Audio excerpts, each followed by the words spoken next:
Welcome to another edition of Northern Heat. My name is Bob Lennon, president of ThermalWood Canada, host for the show. And today we have two special guests, Kent Murphy, Jason. And let's just start with you came in today, Kent, to talk to a group of entrepreneurs from the Chaleur region, and you were hosted by the Chaleur Chamber of Commerce. And tell us a little bit about what you were talking about. Well, Bob, first of all, it's great to be back in Bathurst. This is not my first show, so to speak. But this was a great opportunity. 2025 has been a really challenging year. We think about how the year started off, with the announcements of tariffs, the uncertainty and everything. And, business leaders that I was speaking to were talking about where we're going to find new opportunities to replace these potential customers we're going to be losing, or it's going to be more costly to deal with. And what we quickly learned is there was this urgency about how to go about finding new customers, executing business development in a way that was repeatable and scalable and profitable. And a lot of businesses simply that we talked to didn't know where to start that process. And so over the last several months, we have gathered a lot of data. We've spent time talking to people who have been able to successfully navigate these tough times. And what we wanted to learn from them was, what are the processes and systems that you have in place to support your people, your sales process, and how are you using technology today to kind of streamline some of your efforts to execute better, right? Because it obviously seems that you're doing well from a revenue standpoint, based on the simple understanding or admission that your business is on track to hit your targets this year. So you must be doing things right. And it was that analysis of those systems and getting their feedback that we took away a lot of learning and insight. And it was the reason why I was here. I wanted to share that insight from businesses that have been able to navigate this challenging year from a revenue and sales standpoint. Well, you're right. And it has been a challenging year for everybody. The uncertainty is the biggest thing. And so, Jason, you were here, you participated with the group here today. What are you walking away with here with learnings from this? I would say the biggest part is, the biggest takeaway, and Bob, you and I have talked about this at ThermalWood Canada, is that, Kent, you talked about 10 specific businesses today that were having success, and there were still a lot of holes in their CRM, in their people planning and how they're using technology, how they were following up with customers. And I think it illustrates just how much business, whether you're small, medium, or large size, comes to you organically. And oftentimes your business plan ends up being, we're either going to be successful or we're not going to be successful, but we're going to wait 12 months from now to find out what happened. And it's maybe not having a plan and set in place before the year starts. And I think it's being able to connect with customers on what's important to them versus what's important to us as a business. And I think that if you do that day in and day out, was Kent's message today, that's really where your business is going to have less organic things that are just going to show up at your doorstep and you're going to celebrate, and more things that you're going to be able to go out and find, and more of that repeatable business that's going to dictate into long-term success.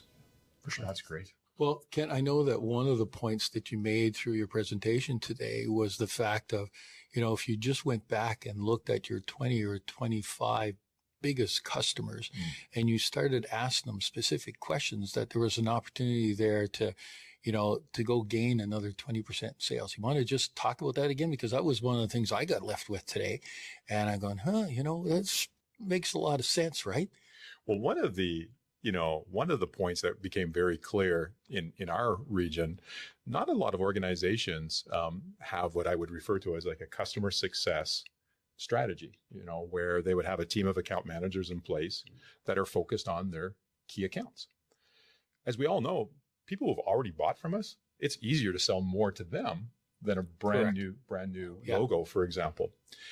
And what we can learn, the insight, just understanding, from even something as simple as a net promoter score, right? How satisfied on a scale of 1 to 10 are you with our business, our service, our products today? And on a scale of 1 to 10, how likely are you to recommend us to a friend or a colleague?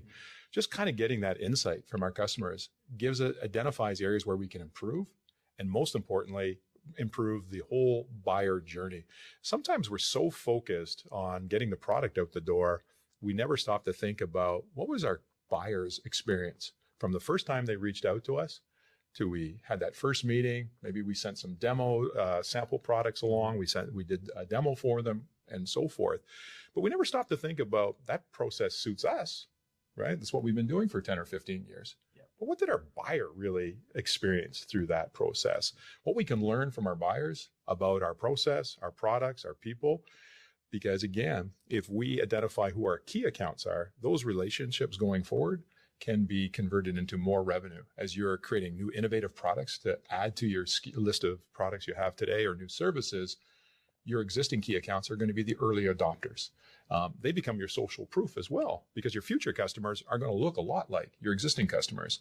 And when your future customers see who you're working with today and how they're using you and what they're saying about you, it's going to make it easier for them to buy from you, right? Because the confidence and the credibility is already going to be there. So it's an interdependent system of process and strategy that's happening together that starts with identifying who your key accounts are and how are we going to execute a customer success strategy where we're meeting regularly. We understand the internal health of how their business is doing, what trends are happening in their geography or in their industry, so that we can, rather than being vendors, we can be strategic partners and we can start to align some of our solutions to meet some of the challenges they're having today. And if we're not having those conversations regularly, 3 or 4 times a year, how would we know what they're facing if we're not talking to them? Because they're not likely going to reach out to us because they didn't think that's what we were about, based on the initial interaction. So there's so much opportunity. And we estimate in our region, there's as much conservatively as 20% revenue growth just from putting a focused customer success strategy in place and speaking to your key accounts on a regular basis in a very structured quarterly business review. Well, there's so much competition out there today. And loyalty between the customer and the supplier, isn't there like it used to be. You touched on the point of social trust. And how do you build that and making sure you go back out. That's key, and that's kind of an old way of looking at it, but that was how made companies successful, right? Is build that relationship, make sure that and you're listening to the customer. The voice of the customer is important. Well, how are you going to know the voice if you don't talk to them? Exactly. And keep it going, so that that as a message out there to anybody that's been listens to the show and is a businessman in our region, that's a key takeaway to go through. And thank you very much for sharing that, because that was one of the things. The other thing too that you talked about in there is that we are in a progressive environment where technology is coming in at a unbelievable speed. And we've all heard of AI. Some of us have touched on it, some of us haven't touched on it, but it's understanding what AI can do for us. And you touched a little bit on it today. You want to elaborate a little bit more? Oh, absolutely. I've been a bit of a technology bug all my life, and AI is just one of those opportunities that has come along that really excites me. I wish I was 20 years younger, beginning my sales career today, with the amount of technology that enables sales to happen more quickly, faster, more efficiently. I would say today, with technology and AI, I can probably do in one day the amount of business development that I would spend 2 or 3 days doing before, because of that efficiency. But one thing that struck me when I was analyzing the sales health assessment surveys over the past several months was that 8 out of the 10 companies that identified themselves as very confident that they were going to hit their revenue targets in 2025. Yes, they had CRM, and yes, they had sales processes, but it was very obvious to me that they were underutilizing their CRMs. And when I say underutilizing, I mean it's not set up properly to support their business. For example, how quickly can you see your sales pipeline, identify who your key accounts are, what trends are happening in your accounts, what's your win rate? If you have business that's renewing, what's your historical renewal rate? Just that insight that you need to kind of proactively manage your business. And these are the types of things that we're seeing are underutilized. I think today in our region, most CRMs are still considered just simply filing cabinets. But in fact, they're really strategic assets. They're assets that have properly set up to support your business. Then you can start to leverage AI in a way that is helping with your deep research, your personalization, and solving some complex problems. Like, my CRM sends me a note if it feels a deal is at risk. It pushes a notification to my inbox. It's looking at behavior. It's tying in my client's activity on our website or my LinkedIn profile, for example. Maybe it's been over 2 weeks since I last touched base. Maybe I put a question out to them that I needed as part of my sales process to understand when the deal was going to close, and that question went unanswered for 2 weeks. These are the kinds of timely notifications that I'm getting about the deals that are in my CRM with the integration of AI. Well, without a CRM set up properly to support your business, you just can't make those kind of investments. And I've seen a significant decrease in cost. It's become more affordable for small and medium-sized businesses to have these types of structures that, frankly, 10 years ago were only affordable to enterprises. So I'm going to throw this question to Jason. And Jason, you were prepared for this one, so this is going to be thrown out from left field here. So you played ball, so you know how to handle those things. But one of the questions, I seen you writing down some notes too when Kent was talking about, but on the AI side, I can see all kinds of advantages and things that we can use for. We use it a little bit now, and what we haven't even, dove down deep inside. How do you see that helping us out at ThermalWood Canada with sales, as Kent is talking about? What was going through your mind when we were talking about that? I think, one of the keys in AI right now is that the vast majority of the planet is using AI as a search engine. We're putting it, and the one thing that we're learning about AI very quickly, like most things in life, is it is only going to give you back what you put into it. And so one of the things, actually, we circulated a document around ThermalWood the other day as I was talking to a friend who's been in the IT game for a long time. And he was talking about asking that question behind the question often. So when AI is learning a little bit more in that conversation, then to say, use a prompt like, can we dig a little deeper on this? Or what would you say is the difference between this? Or if I was to ask you to, isolate what 90% of people ask about this topic, what would you say then? Yeah. And AI is incredibly intuitive, but it will only really give you what you're asking. So if you're looking for it to clean up your grammar or edit your documents, that's what AI is going to give you. If you're asking it to do an analysis on your business and you provide it maybe with your current CRM, you provide it with your current, net promoter scores, then it's going to be able to take that data and it's going to be able to blow you away with what it can do. So I think, again, most of us are on the precipice of this, especially the entrepreneurs. But I think one of the big things in this whole presentation today, Kent, for me, that you talked about, and the underlying message for me was courage. Don't be afraid of AI. Use it. Don't be afraid of a CRM. Get one in place, no matter how rudimentary. Start to use it. Follow up with your customers consistently, especially your key account. All of those things come back to being a courageous business leader. And I think that's really what separates the good from the great, for sure. Yeah, great point. And Kent, today was kind of a summary of a study that you've done over the last little while, looking at the uncertainty because of what's going on with tariffs, so on and so forth, and what that's done to the economy, right, as you go through.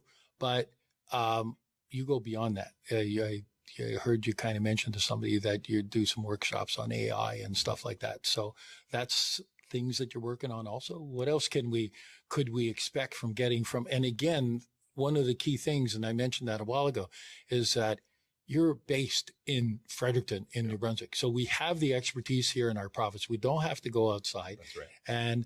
But other things that you can offer different people. Yeah. I think if I could simply state in a way that I think your viewers would understand easily, and I think it helps me understand it easily as well.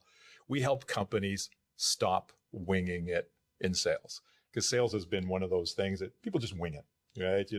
Especially in our region.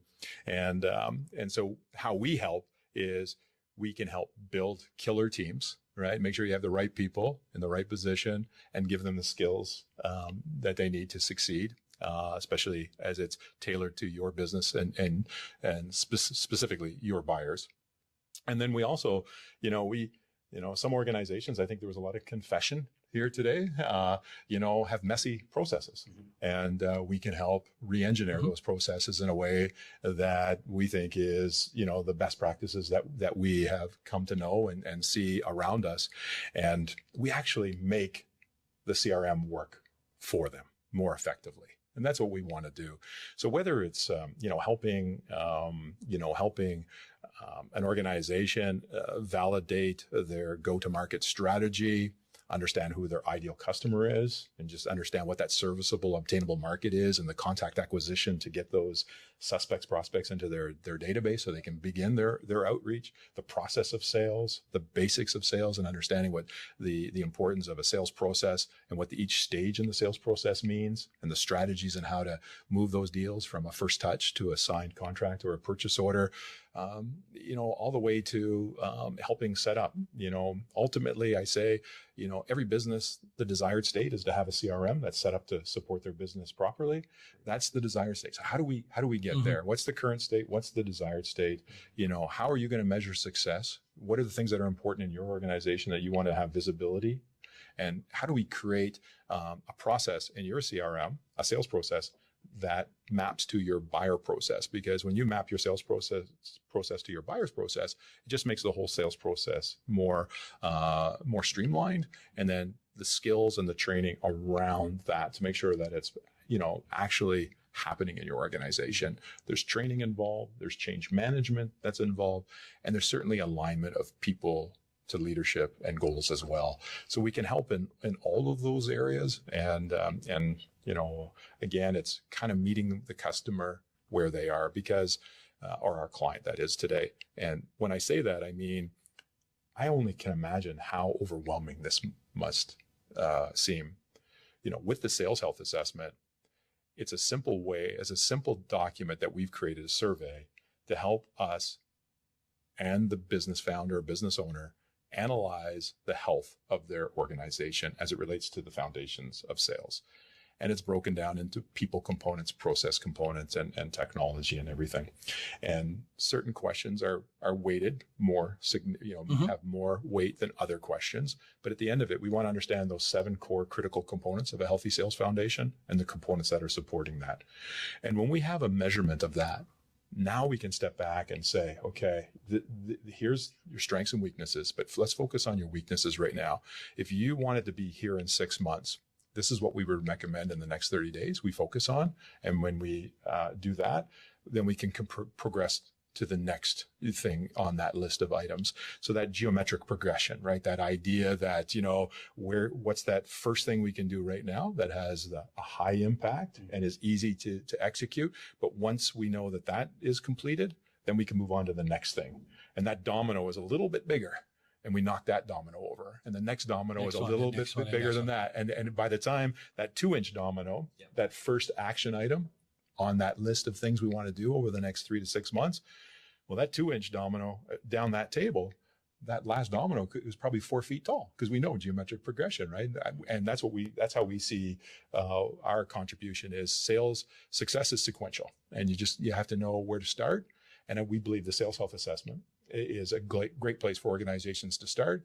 And we allow our experience and some AI to help us really evaluate and give proper recommendations. And I would consider what we do, we're actionable consulting. That's what we do, right? Okay. We just don't write a plan. We want to help. And we're based here in Atlantic Canada. We support so many companies in Atlantic Canada, and we just feel that this is an opportunity to really give back. And I think get not only help companies hit their sales targets, but we want them to build momentum, right? And have, and be that region of Canada that people are starting to be envious of. And you're absolutely right. So if somebody would like to get that assessment done, how do they reach you or get a hold of you to be able to do it? Well, first of all, they can go to our website at atlanticgrowthsolutions.com. It's under our resources tab, and it's called the Sales Health Assessment, where they can simply connect with me on LinkedIn, Kent Murphy, and I'd be happy to walk them through it. And again, right now for those viewers and people in our immediate network, we're offering this assessment for free. And we're happy to provide that. And, if it leads to an opportunity to work together and have a form a partnership in the future, we'd love that. But I think for a lot of businesses right now, maybe they just want to validate something they feel, right? Maybe they feel they're doing okay, some validation. Maybe somebody in an organization is looking to nudge a leader by saying, I feel like we're missing out here.